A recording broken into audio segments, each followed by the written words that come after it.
What's up, Ohio? This is Prince Ish. I am so thankful to be here with you guys today just to talk. If you're on your way to work right now, I hope you're enjoying that ride. Or if you're getting off work, I hope you're enjoying that ride even more. But let's get to some stuff today. Like I said, this is What's Up, Ohio. The focus is current news, gaming, films, because I feel like those things in particular are what moves the culture, and what's important to the youth and to myself and people of all ages. And I feel a lot of people have a misunderstanding of all these things. But today we have a full pack show. It is me today. I'm just sitting here, sitting at my house, chilling. Wanted to hop on with you guys and talk about a lot of different stuff. First, I want to really get to some news that seems pretty disturbing to me, and I wanted to explain to you guys the stuff that I'm seeing, and because there's so much news that pass us by that we are missing simply because of distractions, whether that's us sporting events, family or friends or relationships, all of these different types of stuff. And on the low, a lot of information is really sprinkling by. And what I like to do is hop on the internet and find things that really catches my eye. That's a little bit disturbing as well.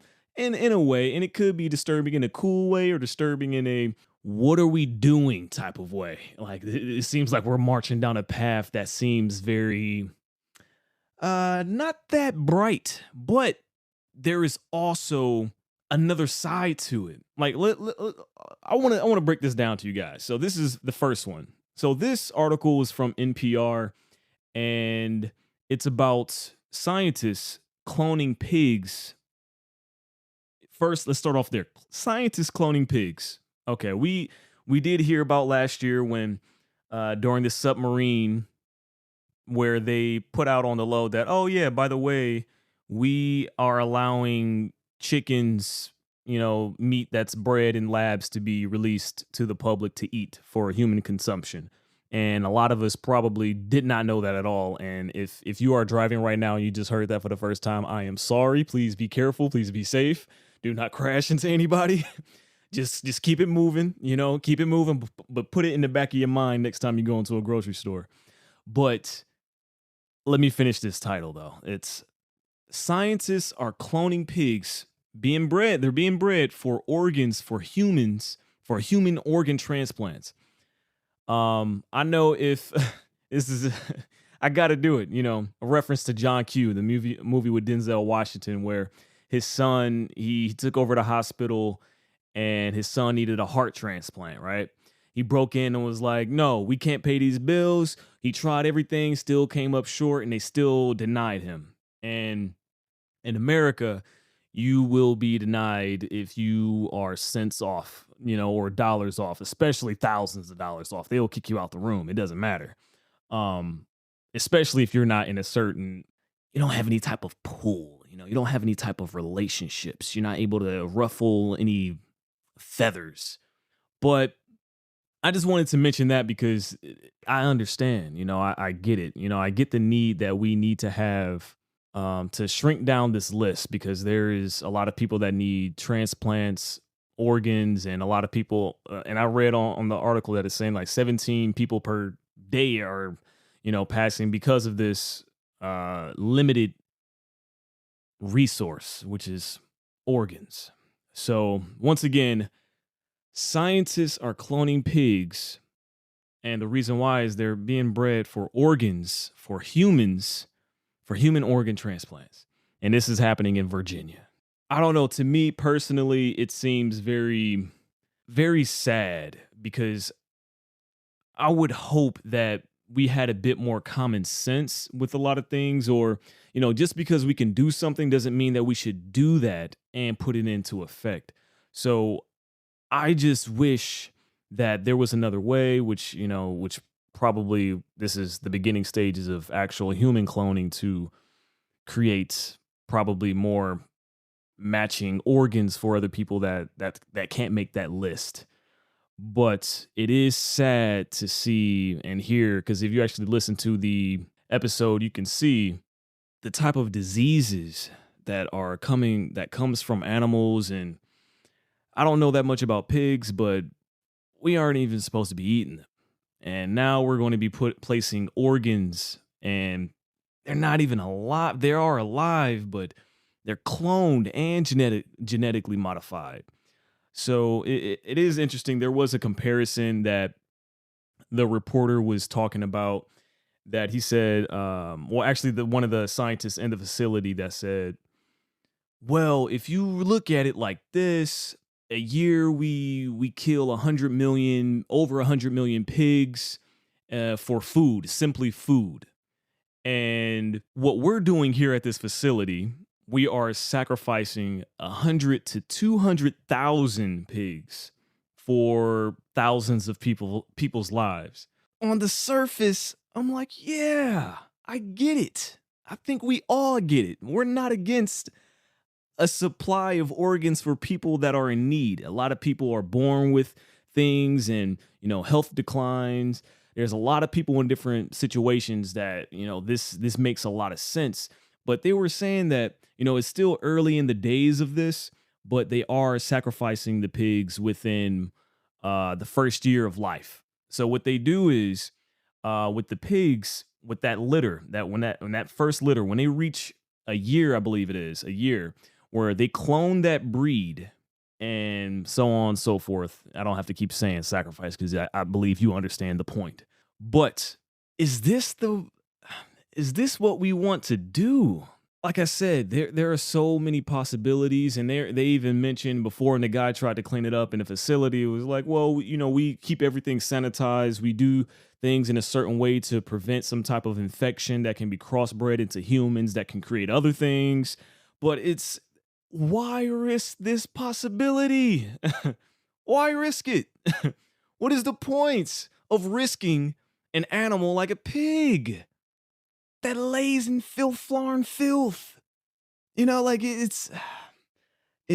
I you can imagine by the size that I have. I'm just really baffled by that. Like it really took me back. I want you guys to really think about this the next time you go into the grocery stores. Look at the food. Think about the food. Look at it. It looks different. Everything that's around us is changing. Yes, nothing is going to stay the same, but what people are doing to our food now, if they're putting organs in our bodies from cloned pigs, what else do you think that is happening out here? Not even just a conspiracy theory, because this is not even a conspiracy. This is obvious things that they are openly sharing with us now, with a proud badge of honor of showing us. But who knows? Maybe when your society advances to a certain space, you just really start diving into experimenting with everything. You're like, well, we did this. Well, maybe we can do this with it now. Instead of making bacon, maybe we can just clone a heart from this pig and put it in a person. But the odd thing is that they did do that. A man that was diagnosed with some type of illness, and he needed a heart. They gave him a pig heart. He lived for about a couple weeks after that, and then he passed away because of the heart. So they are still working out the kinks with this. So there is a possibility of this really being a huge thing. Like I said, they already announced that they have 100,000 to 200,000 pigs under a year old that they're going through this process with. So if anything, please take care of your health. You do not want to walk around here with a pig heart. You don't need a pig lung. You don't need, I was about to say pig feet. I'm sorry. That was not classy, but it was right there. But you don't want these type of unknown foreign things in your body, and we don't know the long-term effects of these things. We're going to create other issues, other diseases. And it's, oh my goodness. I even saw the other day where a friend sent to me where, and it could be fake, but it's not that far off anymore. It was a video of a crossbreed of a rat and a deer. It's, even if it's fake, we should not be playing around with this. But if we are, We're going to get funny games. We're playing funny games and we're going to get funny rewards. That's what I meant to say. I said we're going to get funny games. But we also are going to get funny games because we're playing funny games. But yeah, if you do want to check out that full article, you can go to npr.com and just look it up. Just follow that. It's oh my goodness. But what's next? From uniladtech.com. The chicken or the egg? Which came first? Which came first? A lot of people will say, well, the chicken laid the egg. The chicken laid the egg. So, of course, it came first. The chicken, right? A lot of people didn't like, no, the egg, because the egg is what comes out and the chicken is there. But if you really want to get technical, which this article did, the egg predates the chicken. The egg has been evolved and been here before mostly a lot of things. I believe it was over 1 billion years now where a scientist was talking about this, saying that if you look at from the dinosaur era, even predating that, from the water and eggs and stuff like that, that the egg has always been the thing that has stayed the same throughout these different types of species. So they're saying the egg came first. I don't know if one day it was just a dot that just evolved into an egg and then it birthed this a species or a new species, but it seems like the egg has always been here, and it's definitely not going anywhere because with evolution, nothing has changed from that. And one thing that's for certain is that we will always have eggs. We will always have eggs. But today, that is the news that I wanted to cover on that, because I feel like these are some things that we should at least have in our minds about when we approach different things, or at least what we're putting in our bodies.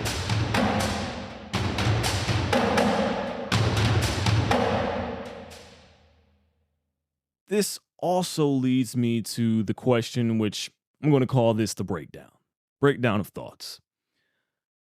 As humans, do we have boundaries? Do we? Ask yourself that. If you have pets at home, if you're going over a friend's house and you see how they live, what they're doing, not even in a judging way, just in a curious observation way.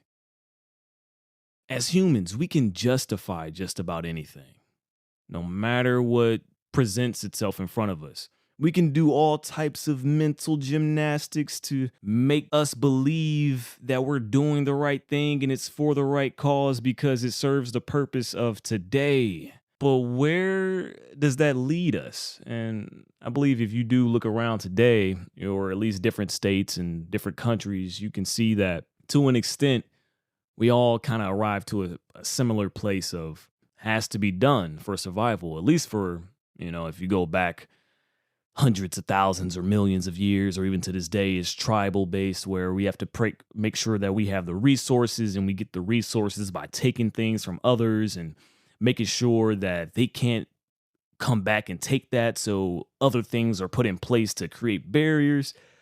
It's very interesting, and it makes me really wonder, what are the boundaries? Do we have any boundaries as humans?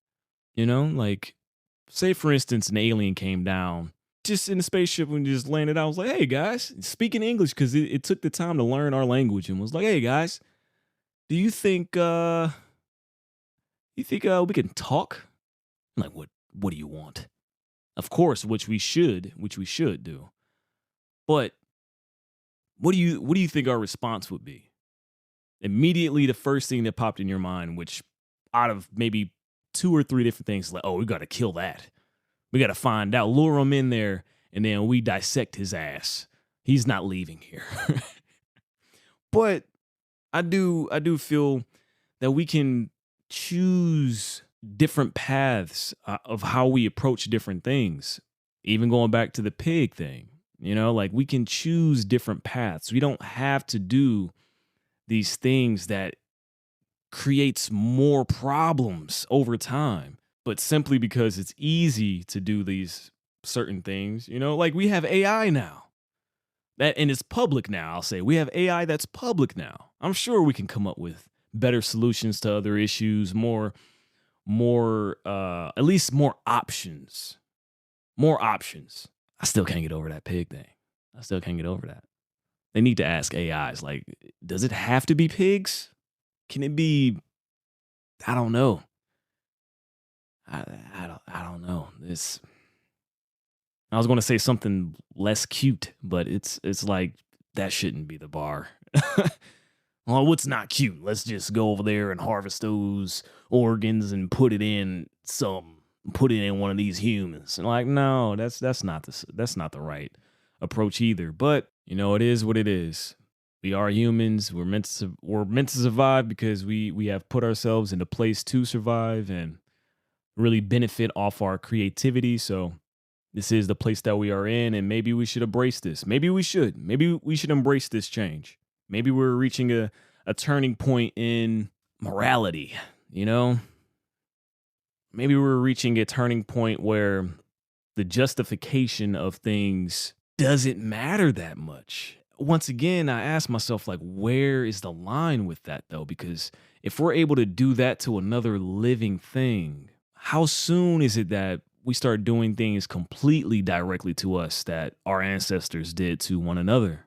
I really do sit with that a lot, because if you look at how people treat each other, it's not that far off. Not that far off.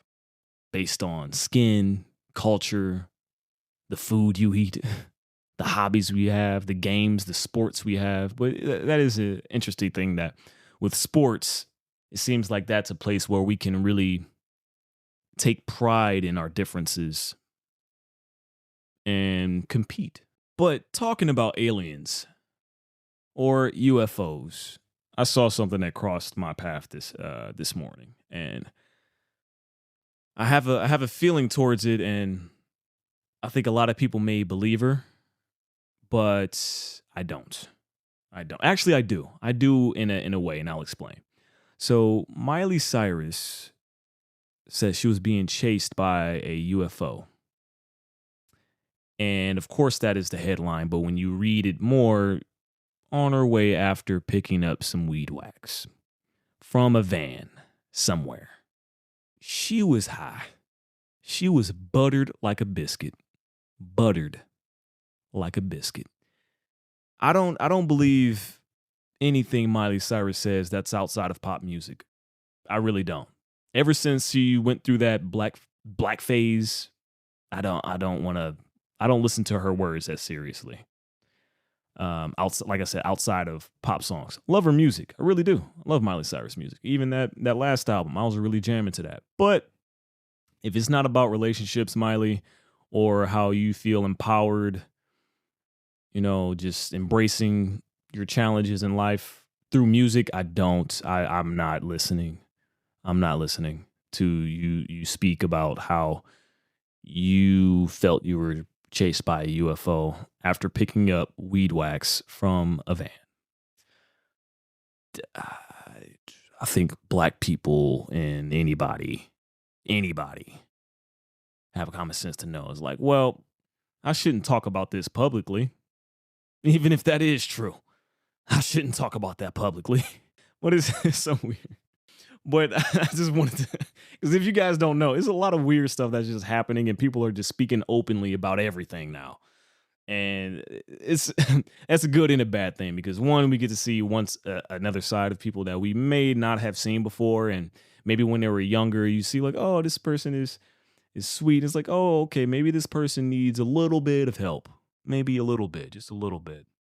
And I don't judge, and I don't after saying all that, but I don't like talking about celebrities unless it involves sci-fi or movies in their craft. That's it. I don't like to bag and bash on anyone like that, but if it's sci-fi related, I'm in.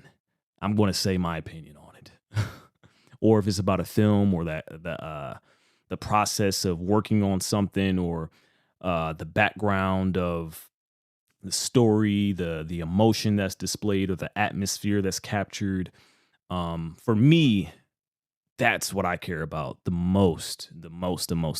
Art is something that I feel is we all can do. but a lot of us do not focus on it or even look at it as a value or something that can give value. So, and I'll just explain this, like for me with films, the reason that I love films and the reason that this show is based upon news, films, gaming, and the friendships that I have with my friends. Like my guests are people that I know. I'm not just going to put someone on here just to be talking about anything because I feel like that's stupid and I don't want to sit down with you at all anyway. To talk, I'd rather sit down with people that have different views upon things or even share different views upon things, but expand upon stuff, different topics, different ideologies or themes that may have presented in life that they see certain patterns. I see things differently, and look at that clash and see where that conversation can grow. You see what can happen there. But with film, for me, ever since I was young, I've had a hard time understanding people's emotions. That was something that was a little bit difficult for me because I didn't understand my own emotions.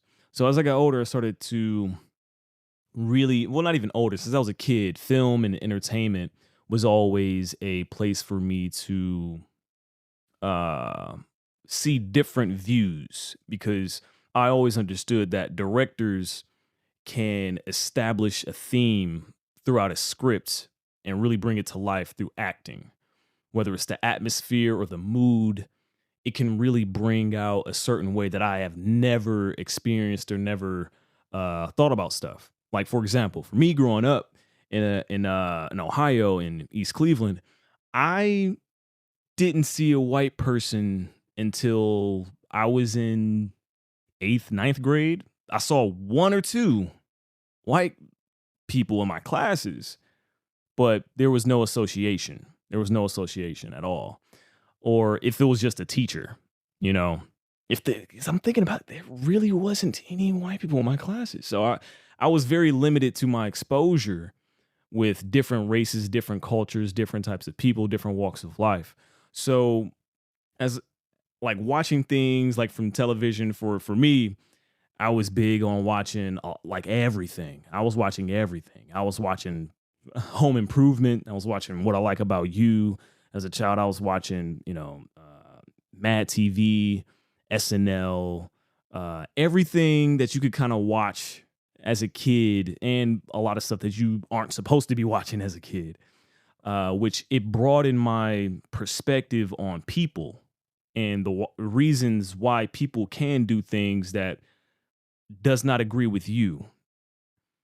And that doesn't mean that you need to have a problem with that person, but having the awareness of there are different types of people out here.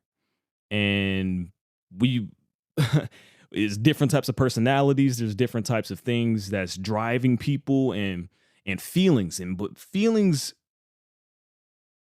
was something that was very complicated to me because you could have a conversation with someone and they could miss everything that you're saying and vice versa. But in a film, and a lot of films, you are limited to one person's viewpoint, at least for a duration of time. So you can see what's going on with their context, not in overall context of the whole situation a lot of times, because there can be scenes where a person can walk into a room and they can see like, oh, this person is over there in that corner. I know this person. Let me go over there and talk to them because I feel uncomfortable around everyone else. But if you're everyone else besides those two people, you will look at that person as, oh, that person is stuck up, or that person is blah blah blah blah blah blah blah blah blah. Where you can do all these mental types of gymnastics. But with film, shows, even music as well, but film specifically, I feel is the ultimate because you can express all of these type of nuance conversations without having to say a word. It is left up to expression, it is left up to interpretation, but that's where the beauty is because if you watch something with someone or you have shared a similar experience with someone watching something, watching the same thing, source material, you can have a conversation about your view on it and that person's view on it. And it could be totally different. I know I've had that experience with a lot of people, but I do believe that film and entertainment does drive the culture in a way of awareness, being able to see what's possible from people that may look like you, but you have never met a person like this before. Or just someone maybe 100 years ago, even though it's not maybe not completely accurate, but there are elements that can be accurate where you can gather little nuggets to understand a certain perspective that's limited to us today because we live a totally different lifestyle. Our motives are different. You know, the reasons why we do things are different.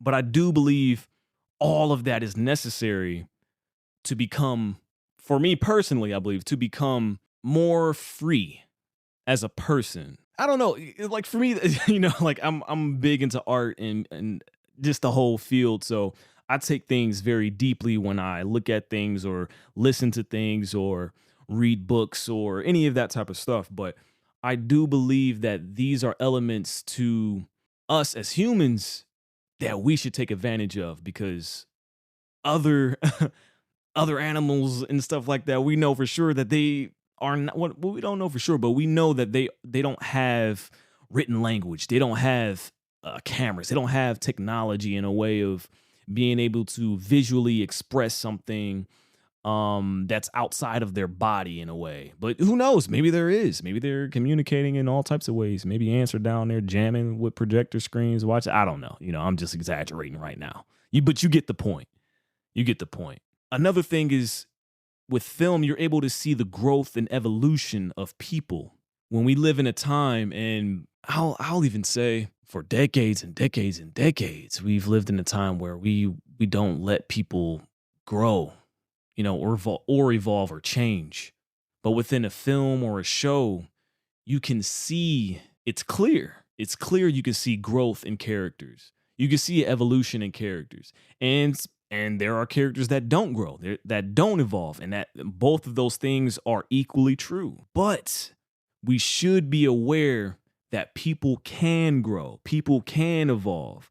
All of these things are elements to story. All of these things are elements to life. And for me, that's why it's very confusing when you go out into the world and you start to see how people just judge so harshly off of the smallest amount of information or no information. If it was a personal experience, that's a little bit different because that's a one-on-one experience where that's the information and you take that what you want. But not allowing people around you to grow simply based off of a bias you have, or not recognizing someone's growth or evolution simply because of a bias you have. These things amaze me, especially when everything everything grows, everything evolves. It's part of nature. We are nature.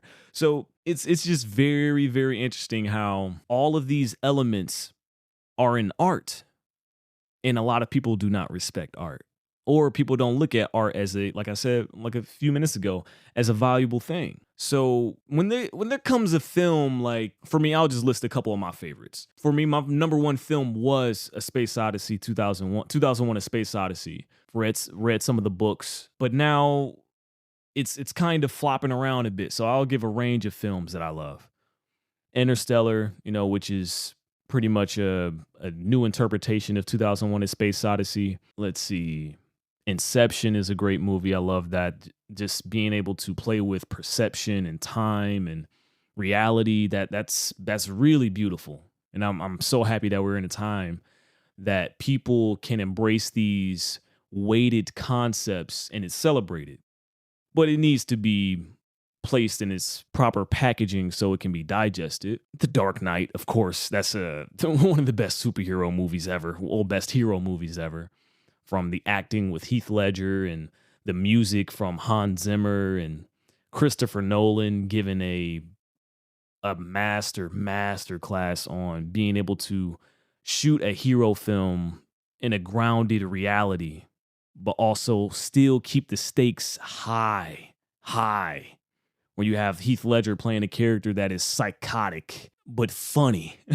It's like having all these different types of layers to these individuals. I can go on, but I would actually add this movie that I'm going to talk about today in a movie that I would watch back. And I was not too sure because I was just curious. I try to approach things with a curious mindset, not judging going in, but a curious mindset. And that curiosity can make me look at something like, what is this? And kind of steer away or at least wait to watch it. But eventually I will. Spaceman.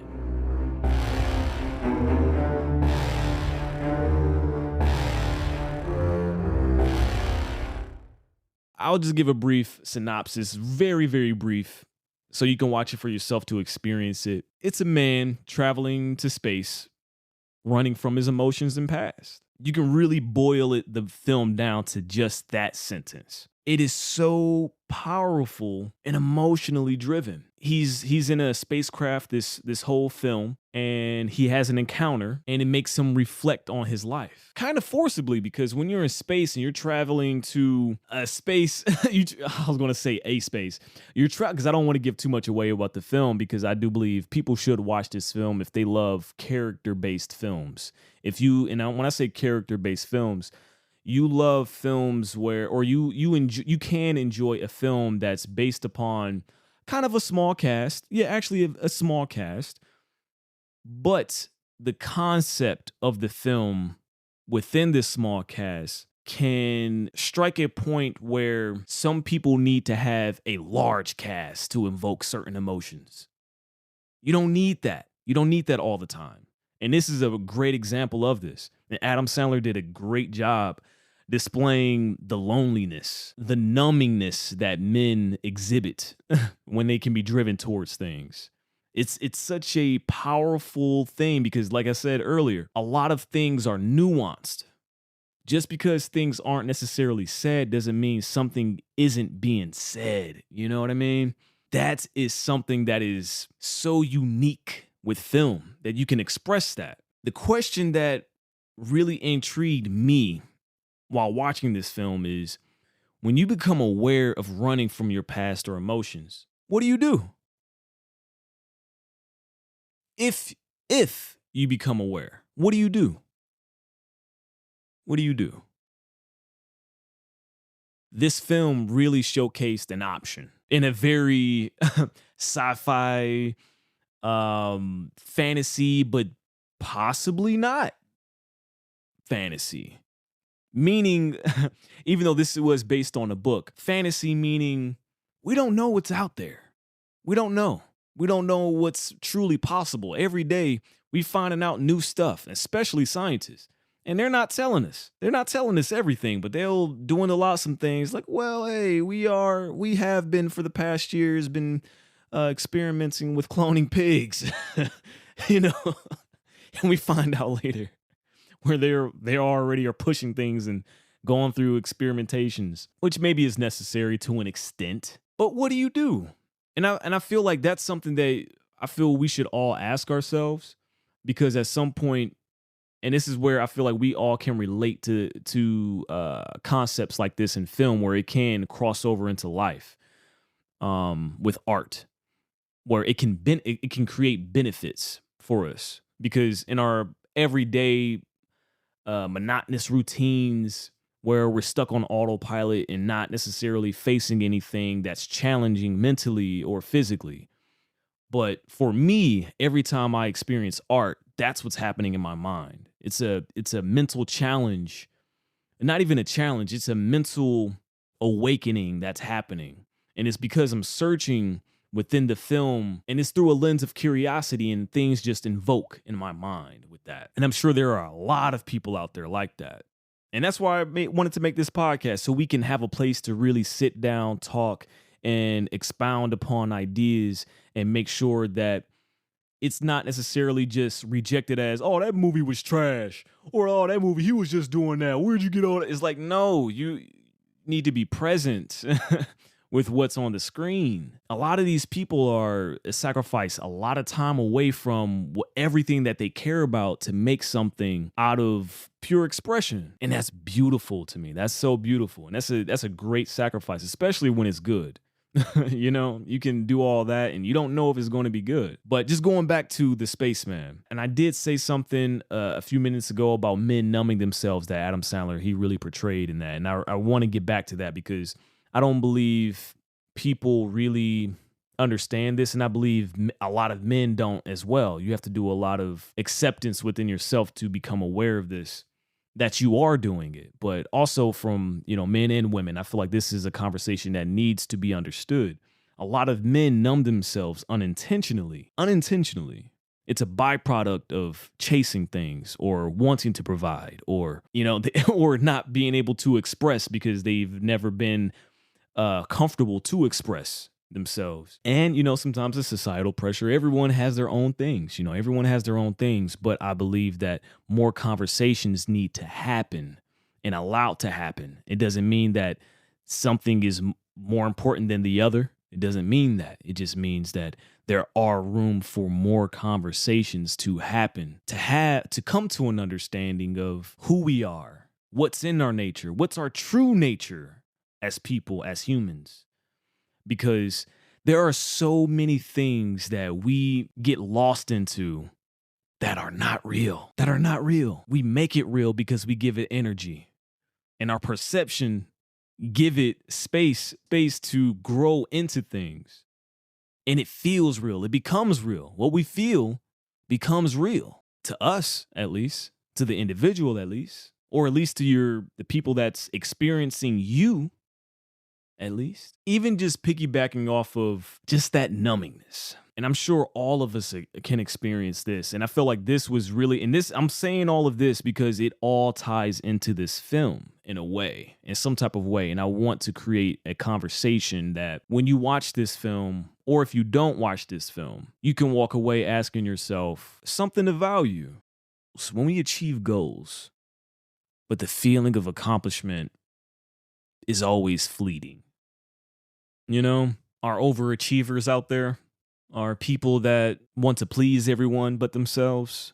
It's a tricky thing. It's a tricky thing because we can fall in love with the process of something, but gain nothing. It's so interesting. I want to keep this episode a little bit short and sweet today. I hope you guys are enjoying your day. I hope you do something that makes you smile today. And if anything, go watch Spaceman, Adam Sandler. But, actually, before we leave, before I get out of here, I do want to discuss Adam Sandler's career. Adam Sandler has been on a run since like the 90s. This man has been on a run and then transitioned himself into a dramatic actor. And still do comedic stuff at a high level on both. And one thing that really piqued my mind when I was watching his interviews, he's really living in the moment, it feels like. He's really invested into his family. He's really invested into his craft as a comedian because he stands first as a comedic. He always say that. He's like, I'm a comedian. And then he needs to say that I've been lucky enough to, work with a lot of talented people and all of this type of stuff. He keeps a great perspective on reality and what's important to him. When he's honest and he's real. Like it's funny because you can see that he's humble all of the time, but he's tired, and he keeps it real. But just going back through his career, if you look at from the range from Little Nicky, 8 Crazy Nights, Waterboy, Uncut Gems. That's a huge jump that I just made, but Uncut Gems, Spanglish, Click. All of these films have created a mark in some type of way. And then leading up to this film, Spaceman, where he's really leading this film in an isolated space, and this is, for me, I'm a big fan of sci-fi. So this is a match made in heaven for me because ever since, I can't even say ever since, Adam Sandler has always been a guy that when I see something from him, I want to watch it. I want to watch it. Not because I'm like, oh, I'm gonna be blown away or something like that. It's like, no, like he really connects with the stories that he is given or the stories that he writes or his company makes. Happy Gilmore, even Happy Gilmore. Come on now. How can we forget Happy Gilmore? Or Billy Madison? Like, come on, come on, come on, guys.